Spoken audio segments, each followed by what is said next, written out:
sometimes we fall into a problematic thing I call the savior complex. Basically, what it means is that we look towards celebrities in the sense where we assume that they have some type of skill or charisma, or they have some type of secret sauce that they're going to be able to leverage. And we say, oh, we hope that that will be leveraged for Islam. It's kind of like a Bani Israel mentality, you know, in Surah Al-Baqarah, where Bani Israel, they have a prophet among them. This is the time of Talut. So the setup here is that this is Bani Israel post Musa alayhi salam, right? They've been taken out of Egypt. They have this sort of cycle where they're given prophets and they are sort of trying to fulfill what Allah subhanahu wa ta'ala wants of them. And they ask their prophet that is with them for some type of leader. They're basically saying, hey, we really wish that we could fight in the way of Allah. We really wish that we could put ourselves out there and sacrifice. And the only thing that we're missing is a leader. And the prophet responds to them and says, well, are you sure?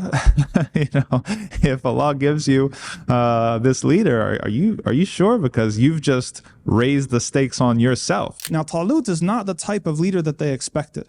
He's not rich. And this is, I think, very important for us because especially in a society that's very materialistic and very consumer-based like the United States, a lot of times we associate money with power. And this is actually the same mistake that they make. The whole idea of the savior complex, that we need someone to accept Islam, where we look for these celebrities. And this is, hey, ahlan wa sahlan, you know, to anybody who wants to accept Islam. We're not trying to gatekeep. But we also have to have our own pride and dignity and know that Allah subhanahu wa ta'ala is going to help his deen. He will do it with whoever he wants. It might be the janitor. It might be the street sweeper. It might be someone who's homeless. It might not be somebody who's on the A-list of celebrities or some sort of YouTube, Twitter sensation. And some of it's natural. Even the Prophet ﷺ made dua for one of the two Umars, hoping that because they were powerful and influential people that they would accept Islam. So there's nothing wrong with that. But the problem is we look towards heroes, individuals to come and just do the work for us. That's a Bani Israel mentality. We can't do that. Rather, we have to really just look inward and say, what are we going to do for this deen? And hey, if a celebrity comes along and as a Ronaldo or anybody else and wants to accept Islam, alhamdulillah, that's great. And we can use that as a dawah tool to reach out to other people and say, hey, do you know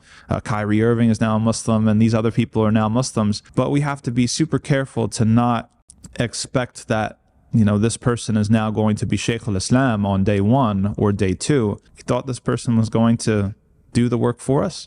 That's a Bani Israel mentality. There's no shortcut to putting in the work. And that's not glamorous and it's not easy. And it would be nice if some celebrity would just come along and, you know, LeBron James and Steph Curry and everybody else would just become Muslims and bring the dawah forth for us. But I'm not holding my breath, and I don't think you should either.